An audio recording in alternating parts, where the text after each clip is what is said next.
한 달간 가장 핫한 이슈를 골라 쉽사리 꺼내기 힘든 사건의 이유들을 솔직하게 툭 터놓고 이야기해보는 시간. 예능형 월말 뉴스 이슈인 UBS.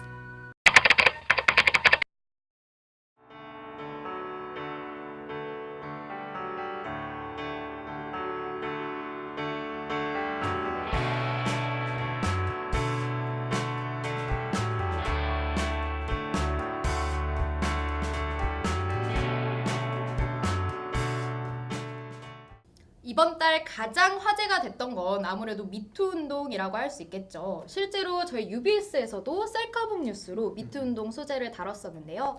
이렇게 미투 운동으로 밝혀진 성폭력 사례들을 보면 이게 수면 아래에 있다가 이제서야 드러난 거라고 할 수 있겠습니다. 그렇다면 왜 이러한 사건들이 이제서야 밝혀질 수 있었던 걸까요? 인경 씨부터 얘기 나눠주세요. 아무래도 성범죄는 늘상 있었던 범죄 중에 하나인데 그것이 피해자가 그걸 밝히지 못했던 것 중에 하나가 내가 피해를 당했다라고 밝혔을 때 사람들의 그거에 대한 반응이나 대처가 좀 미숙하지 않았나. 맞아. 그리고 피해자가 잘못한 것이 절대 아닌데 피해자에 대한 부정적 시선이 약간 존재했기 때문에 아무래도 두려움을 갖고 있었다고 생각합니다. 맞아요. 이런 두려움 때문에 말하기가 조금 어려울 수 있죠. 혹시 여성들뿐만이 아니라 남성들도 굉장히 많은 분들이 미투 운동에 참여를 하고 계세요. 이게 생물학적으로 동성 간에서도 일어날 수 있다. 이런 성폭력 사건들이 이런 걸 암시를 하는 것 같은데 혹시 태훈 씨는 여기에 대해서 어떻게 생각하세요? 저는 성폭력으로 인한 정신적 피해가 네. 사실 남자 여자한테 모두가 크게 받잖아요. 네. 근데 사실 남자가 받은 성폭력으로 인한 정신적 피해는 조금 아직 약하게 인지가 되는 것 같아요. 그게 글쎄요, 약간 남자는 좀 강해야 된다 이런 게 좀 있지 않아서 네, 있지 그쵸. 않을까 싶어요.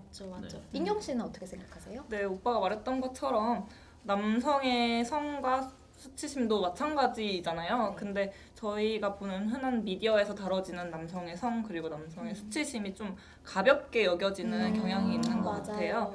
남성 배우분들의 노출을 굉장히 아무렇지 않게 생각하는 그런 문화도 네. 약간 문제가 있는 것 같습니다.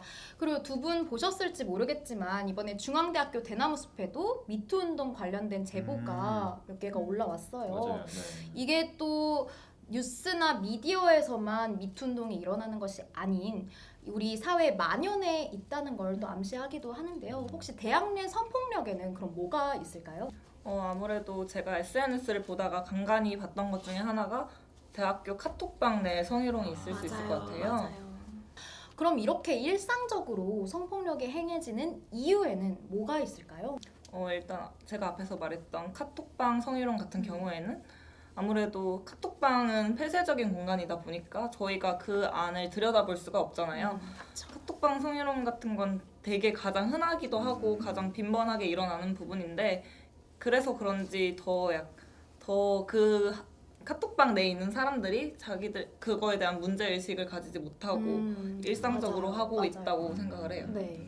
이렇게 미투 운동은 피해자들 간의 연대를 이뤄낼 수 있다는 굉장히 긍정적인 측면이 있는 반면에 일각에서는 약간 부정적인 시선도 있더라고요.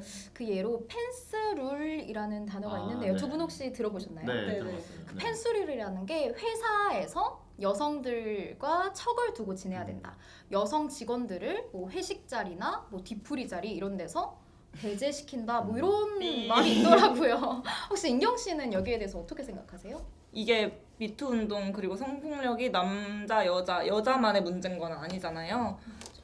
그 펜스룰이라는 것 자체가 약간 성폭력의 대상을 여성으로만 한정짓는 고정관념에서 나온 거라고 생각합니다. 태훈 씨는 어떻게 생각하세요? 저는 사실 이 펜스룰이라는 말 자체가 정말 성차별적인 요소를 담고 있다고 저는 생각을 말 하거든요. 그대로. 네, 그러니까 아까 말씀하셨다시피 그 미투 운동이라는 게 정말 남자의 일, 여자의 일 이런 게 아니라 정말 모두의 일인 거잖아요. 맞아요. 근데 이 펜스룰은 남성끼리 뭉치고 여성으로부터 멀어지자 약간 이런 의미가 좀 강한 것 같아서 맞죠. 이게 그런 식으로 해석이 된다는 게 좀 안타깝기도 하고요. 네. 그리고 그렇지만 그에 대한 허위 사실에 대한 고발은 또 없어야 된다고 생각합니다. 맞아요. 네. 이거 굉장히 중요한 포인트예요. 요즘 당하지 않았는데 나도 당했다 이렇게 허위로 말씀하시는 분들도 있더라고요. 그런 분들은 미투 운동에 참여하는 다른 피해자분들에게도 정말 신뢰가 되는 행동을 하는 것 맞아요, 같고 맞아요. 그 본인이 지목한 그 사람에게는 정말 씻을 수 없는 상처를 주는 행동인 것 같아요. 정말 그래서는 안 된다고 생각을 하고요. 그런 부작용들이 존재를 하지만 네. 그래도 미투 운동을 용기 내서 한 그런 피해자들에게 너 자작한 거지 이런 식으로 하면 더욱더 안 된다고 생각을 해요. 그렇죠, 맞아요. 그렇죠, 네. 맞습니다. 그리고 또 어떤 발언이 있냐면 그 피해자분들한테 왜 그 당시에 거절을 하지 못했냐라는 등의 발언을 하시는 분들도 있더라고요. 근데 이런 발언은 2차 가해적인 발언으로 넘어갈 수 있지 않을까 생각이 드는데요. 혹시 어떻게 생각하세요? 그런 사람들이 있다는 게 정말 저는 이해가 안 되고 그렇죠. 그렇게 생각하는 사람들이 잘못 생각하고 있는 것 같아요. 전후 관계가 어떻게 됐던 간에 피해자는 피해를 당한 사람이지 잘못은 가해자한테 있는 거잖아요. 그렇죠. 맞아요. 잘 들었습니다. 태윤 씨는 어떻게 생각하세요? 저는 본인이 직접 겪은 일이 아니라면은 그런 말을 할 자격 자체가 저는 없다고 맞아요, 생각을 맞아요. 하거든요. 그런 일이 일어났을 때는 정말 정말 무섭기도 하고 또 불쾌하기도 한데 사람이 그런 상황에 처해져 있다 보면은 참 당황하기 마련이거든요. 맞아요. 권력의 차이라는 것 때문에 이런 성적인 폭력이 일어날 수 있는 것 같아요. 인경 씨는 어떻게 생각하세요? 네, 그런 부분이 미투 운동의 의미 중에 하나라고 생각을 하는데 아무래도 피해자가 자신을 숨기지 않고 그리고 가해자를 고발함으로써 조금이라도 더 바람직한 사회로 나아가고 있다고 생각을 합니다. 네, 좋습니다. 그렇다면 미투 운동이 나아가야 할 방향에는 어떤 게 있을까요? 태윤 씨부터 말씀해 주세요. 저는 우선 이 미투 운동이 일어나게 된 원인을 근절시키는 게 뭘까라는 걸 우리가 한번 좀 생각을 해봐야 될 것 같아요.